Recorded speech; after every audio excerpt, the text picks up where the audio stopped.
作顺利。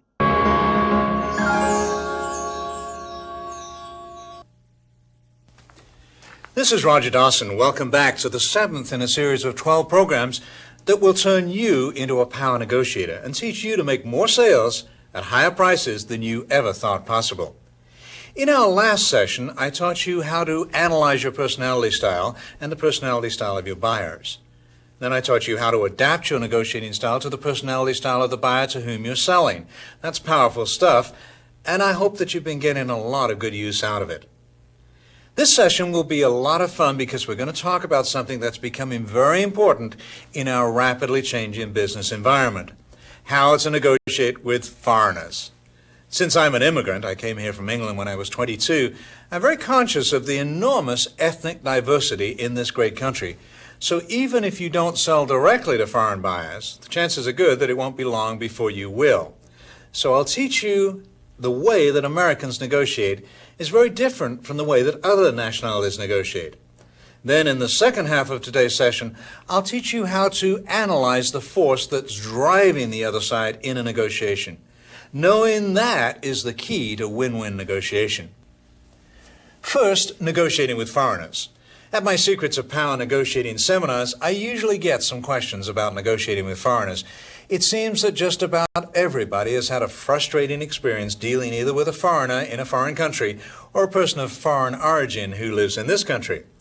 I'm an immigrant from England, and although I've been here over 30 years and a citizen for over 20 years, I can relate to the difficulty of dealing with foreigners.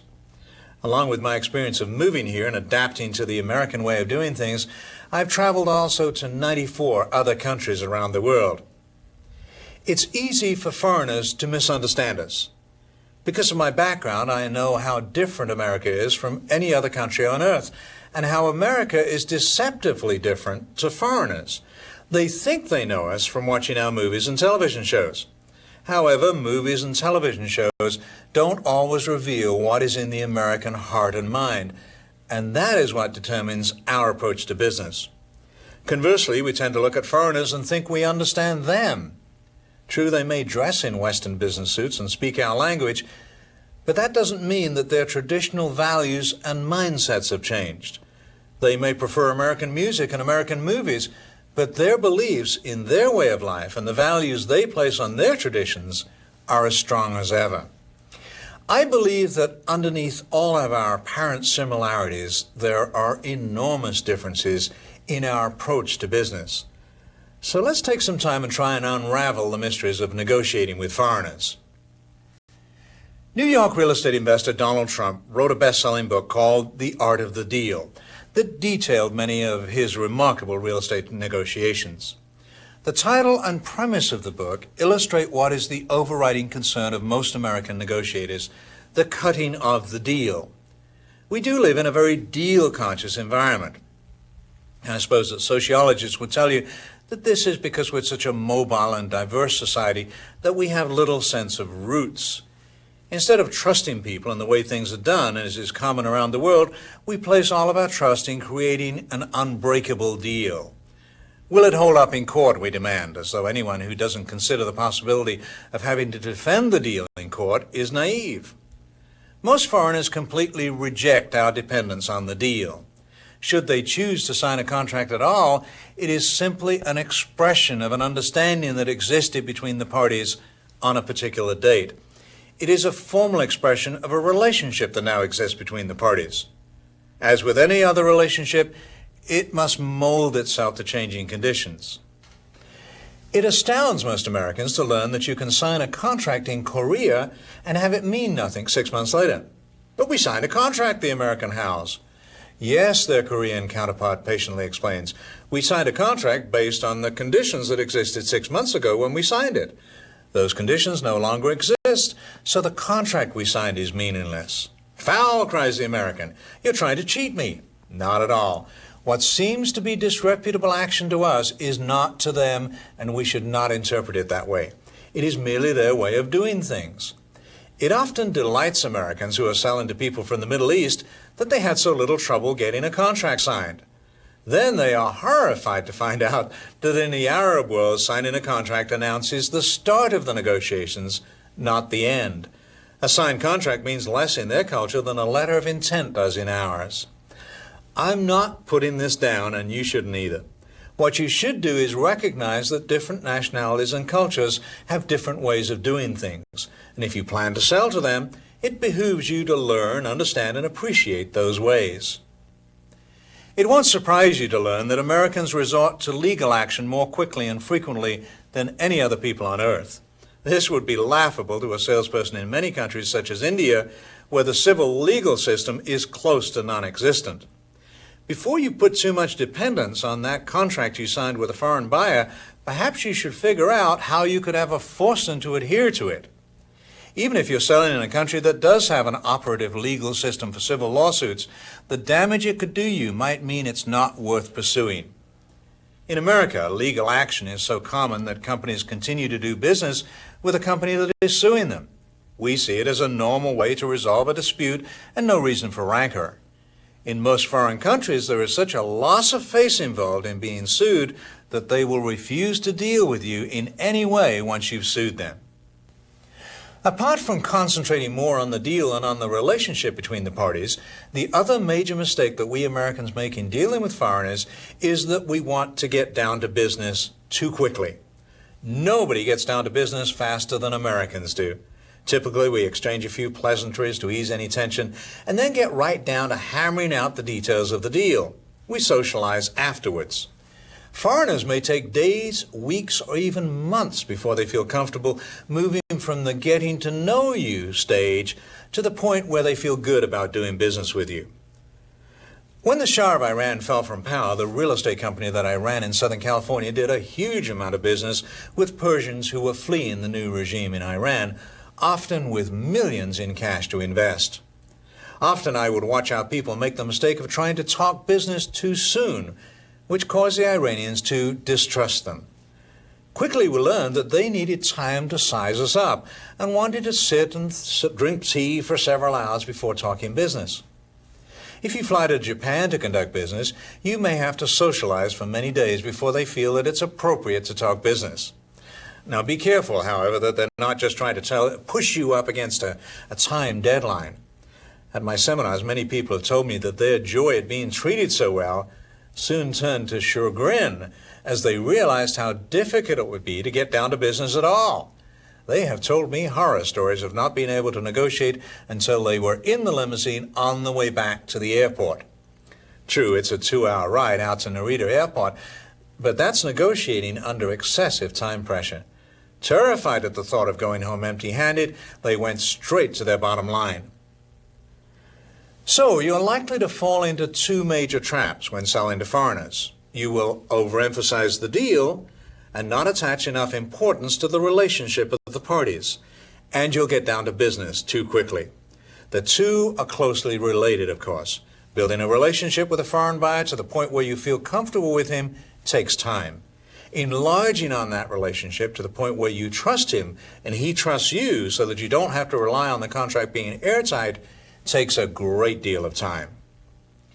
Let's take a look at 9 characteristics of the typical American who sells to foreigners. Of course, this may not describe you accurately, but if you identify with any of these characteristics, you should adapt your approach when selling to foreigners. 1. To a foreigner, you are probably very direct in your communications. You use expressions such as, "What's your bottom line?" or "How much profit would you make at that figure?" Or you try to shift the emphasis of the negotiations by saying, "Let's lay our cards on the table," or "Let's wrap this one up tonight." While this kind of directness puts pressure on the other side, realize that to foreigners it may seem too blunt, and such bluntness will probably offend them. 2. Because you're an American, you probably resist making outrageous initial demands. This goes back to your hope that you can cut the deal and get out of Dodge. Because you want to blitz the negotiations and wrap them up quickly, you tend to think in much shorter time frames than do foreigners.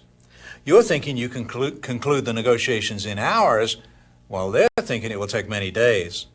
While a foreigner may make outrageous initial demands because he knows that the price and terms will change enormously as days go by, you see that as slowing the negotiations down by drawing you both into endless haggling. 3, you're more likely to negotiate alone than a foreigner. It's not unusual to find a lone American negotiator showing up at an international negotiation, fully empowered to do business. You may be able to put together a team of 3 if it includes your interpreter and driver. Then when you get to the negotiating room, you find a team of 10 or 12 negotiators from the other side. Of course, this is not good for you because you'll feel psychologically overwhelmed unless the negotiating teams are roughly the same size. However, the effect of this on the foreign team concerns me more. They see a lone negotiator and they may interpret this as they're not serious about making a deal at this meeting because they've only sent one negotiator. This must only be a preliminary expedition. Or they get the impression that you're merely gathering information to take back to your team of negotiators.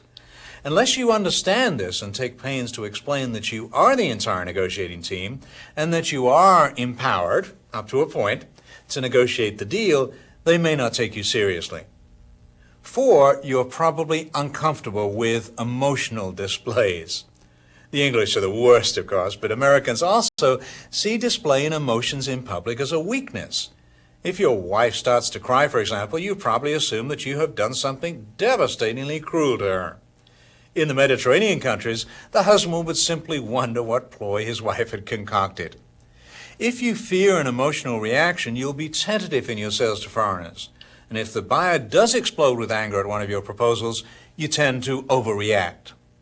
Instead, you should merely see it as a negotiating ploy that might be perfectly acceptable in their culture. 5, you tend to expect short-term profits. Beside wanting to conclude the negotiations before you build a relationship with the other side, you also expect quick results from the deal that you cut. Realize that you look at quarterly dividends, whereas foreign investors are looking at 10-year plans. To many foreigners, this comes across, unfairly I think, as a fast buck mentality. Where they are looking to build a long-term relationship with us, you appear to concentrate only on profits, and this can be offensive to them. 6, you're less likely to speak a foreign language. There's no question that English is becoming the business language of the world. Conferences in Europe are typically conducted in English these days because it is the common denominator language. Most European business people can speak 2 foreign languages and one of them is always English. Most Oriental business people can at least understand English, even if they cannot speak it well.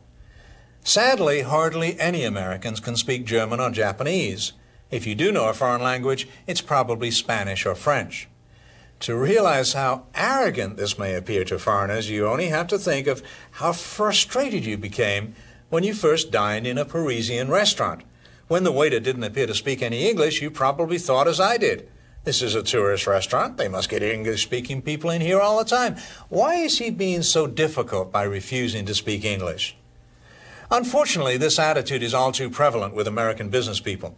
Any expectation that if they want to do business with us, they should learn our language can come across as irritatingly arrogant to a foreigner.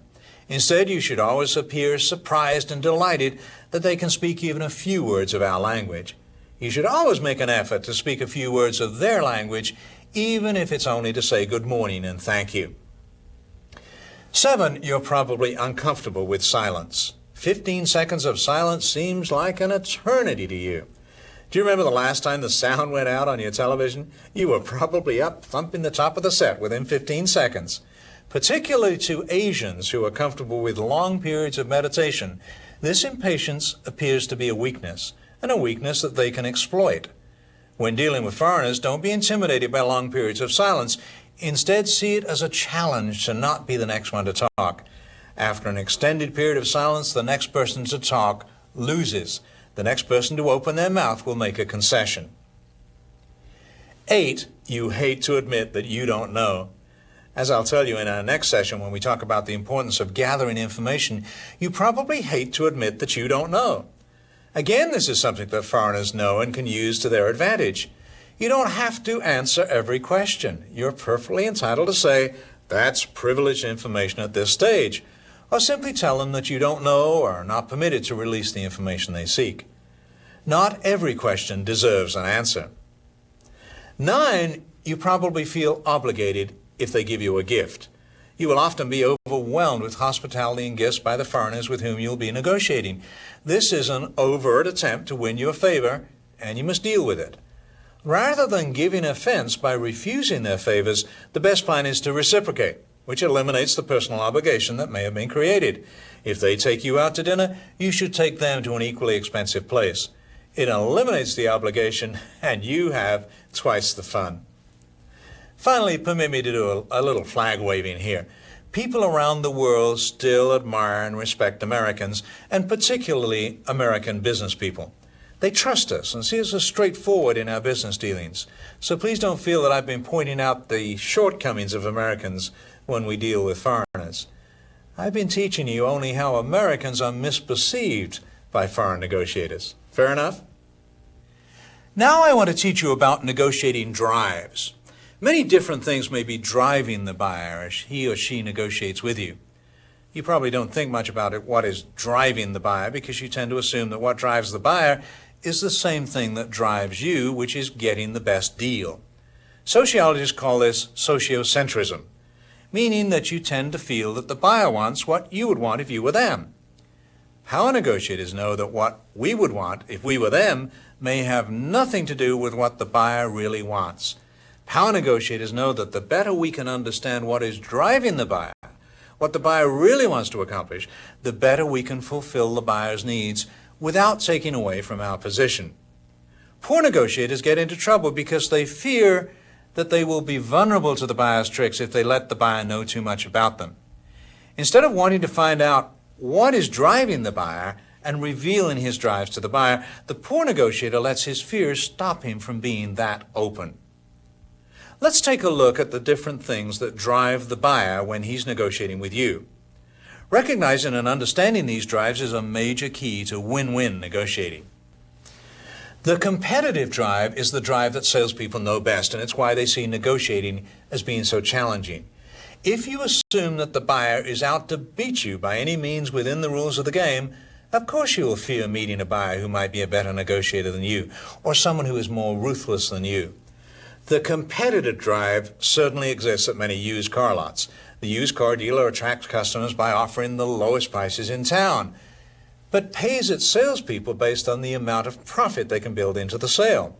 It's a gladiatorial approach to negotiating. The customer wants to buy for the lowest price, even if the dealer loses money, and the salesperson loses his commission. And the salesperson wants to drive the price up because that's the only way he can make any money. Sound the trumpets, let the spectacle begin, and may the best person win. Competitive drive negotiators believe that you should find out all you can about the buyer, but let the buyer know nothing about you. Knowledge is power, but competitive drive negotiators believe that because of this, the more you find out and the less you reveal, the better off you'll be. When gathering information, the competitive drive negotiator distrusts anything the buyer might tell him because it may be a trick. He gathers information covertly by approaching the other employees of the buyer's company. Since he assumes that the buyer is doing the same to him, he works assiduously to prevent the leaking of information from his side.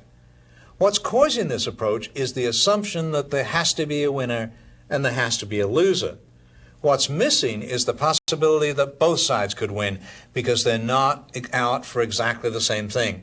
And by knowing more about the buyer, you can concede issues that are important to the buyer, but may not be significant to you. The solutional drive is the best negotiating situation and the one we all enjoy. This is when the buyer is eager to find a solution and is willing to calmly discuss with you the best way to do that. It means that both sides will negotiate in good faith to find a win-win solution. Solutional drive negotiators tend to be wide open to creative solutions because they feel that there must be a better solution out there somewhere that hasn't occurred to them yet. It takes an open mind to be creative. The great thing about negotiating with someone who is in the solutional drive is that they have cast nothing in stone. They are not restricted by company policy or tradition. They feel that everything is negotiable because everything was at one time negotiated.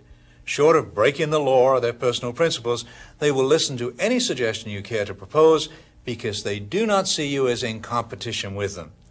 It sounds like the perfect solution, doesn't it? Both sides cooperating to find the perfect and fair solution. However, there is one caveat. The buyer could be feigning when they appear to be in the solutional drive. Once you put your cards on the table and told him exactly what you're prepared to do, they may revert to competitive drive negotiating. So if it seems too good to be true, be wary. The personal drive. You may encounter situations where the buyer's main drive is not to win for winning's sake or to find the perfect solution. His main drive may be for his personal profit or aggrandizement. A case that quickly comes to mind is that of an attorney who is working on a fee basis rather than a contingency basis. The attorney would make more money if it took a long time to find a solution. True, it might be a better solution, but the improvement may not be worth as much as the extra fees, so that you're the one who has to balance your solutional drive with your attorney's personal drive. When you run into this, you should see what you can do to satisfy the attorney's personal needs for more fees. It may be the promise of more business in the future if he can wrap it up quickly, or you may have to revert to a competitive drive if the attorney is being difficult. If you feel that he's reluctant to support what you feel is a reasonable compromise, it may be in your best interest to threaten to take your solution over the attorney's head to his client. He won't appreciate that, of course, but if he feels that his client would accept the compromise if you went over his head, you may force him to accept your solution. Another example of personal drive would be a union negotiator who wants to look good to his members. In that case, it may be in both your best interest to make an outrageous initial demand.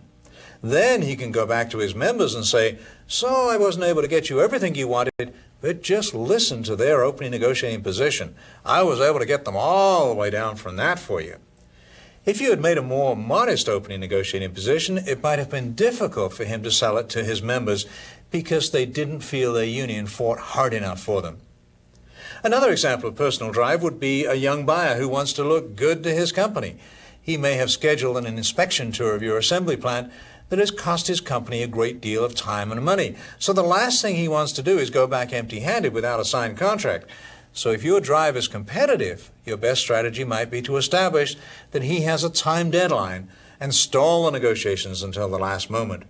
You might be able to reach a terrific settlement in the limousine on the way to the airport if he'd rather agree to anything than go home empty-handed. The organizational drive. You may find yourself in a situation where the buyer seems to have a fine solutional drive. She really wants to find the best solution. But the problem is that it has to be a solution that she can sell to her organization. Because of this, her drive has to be organizational. Even if she found the perfect solution, could she sell it to her people? This happens a great deal in Congress, where the senator or congressperson is eager for a sensible compromise, but knows that he would get ravaged by the voters in his state or district. In close votes, you'll see this all the time. On both sides of the House, the politicians who have the support of their voters will commit quickly. Those who will be in trouble back home may want to support their party, but are reluctant to toe the line. So the party leadership counts noses to see how many votes they need to win by one vote. Then they let their members who would be the most hurt by voting for the bill vote no. The ones who would be hurt least are led like lambs to slaughter, it always seems to me, and made to vote for the bill. If you sell to the government, you run into the organizational drive all the time because the buyer has to conform to the mechanics of the bid process. He may much prefer your proposal, but is obligated by the system to accept an inferior proposal from your competitor because they met the requirements of the bid and came in with a slightly lower price. The better you understand his system and how the bids are written and how you can influence the writing of the bids, the more you'll be able to work with his organizational drive. When you're negotiating with a buyer who must please his organization, he may be reluctant to lay out his problem for you because it would seem too much like collusion. So you need to be thinking, who could be giving the buyer heartburn over this one? Is it their stockholders, their legal department, or perhaps government regulations that they would have to circumvent to implement the best solution? If you understand his problem, you may be able to do things to make the solution more palatable to his organization. For example, you may take a more radical position with the other people at his company than you do at the negotiating table. In this way, your compromise gives the appearance of making major concessions. A company hired me once to help them when their assembly workers' union went on strike. The union negotiators felt that the solution that they had negotiated was reasonable, but they couldn't sell it to their members who were out for blood. We arranged for a local newspaper to interview the president of the company. During the interview, he expressed sincere regrets that he was caught between a rock and a hard place. The union couldn't sell the plan to its members, and the president couldn't sell anything better to his board of directors and stockholders. It appeared that the strike would soon force him to move production from that factory to their assembly plant in Mexico. The next day, the workers' spouses opened up the newspaper to read headlines that said, "Plant to close, jobs going south." By the afternoon of that day, the spouses had put enough pressure on the workers that they clamored to accept the deal that they had previously turned down. If you're dealing with a buyer who has to sell the plan to his organization, you should always be looking for ways to make it easier for him to do that. The attitudinal drive negotiator believes that if both sides like each other enough, they can resolve their differences. The attitudinal drive negotiator would never try to resolve a problem by telephone or through an intermediary. They always want to be face-to-face with the other person so that they can get a feel for who that person is, believing that if we know each other well enough, we can find a solution. Former President Jimmy Carter is very much an attitudinal negotiator. He initiated contact with the North Koreans when they were refusing to back down on their nuclear weapons program. He met with Haitian General Cedras right up to the brink of war and pleaded with President Clinton for just a few more minutes to reason with the general. When he finally reached a settlement, he actually invited that bloodthirsty dictator to come to his church in Plains, Georgia, to teach a Sunday school class. The problem with that kind of negotiating is that it can easily lead to appeasement of the buyer. The attitudinal drive negotiator is so eager to find good in the buyer that he can readily be deceived. Certainly it helps that the buyer and you like each other, because it's hard to find a win-win solution without that. The problem is that this is a two-way street. At the same time that you're working to have the buyer like you, the buyer is working to have you like him. If you both like each other so much, you're just as likely to make concessions to him as he is to you. Power negotiators know that something is far more important than having the buyer like you. You must create a solution that is in both sides' best interests. Then it's mutually beneficial for you both to support the buying arrangement and see that it flourishes. So in this session, I've taught you how the way Americans negotiate is very different from the way other nationalities negotiate. Then I taught you how to analyze the force that's driving the other side in a negotiation. Knowing that is the key to win-win negotiation. In our next session, I'll teach you the characteristics of a power negotiator. You've probably heard the expression, he's a born negotiator, or she's a born negotiator. I don't think that could be true, do you? Read the birth announcements in your local newspaper. You'll never read, at St. Bartholomew's yesterday, a negotiator was born. No, it's a learned skill. And when we meet again, I'll teach you the things that make you a power negotiator. This is Roger Dawson. Thank you for choosing to become a power.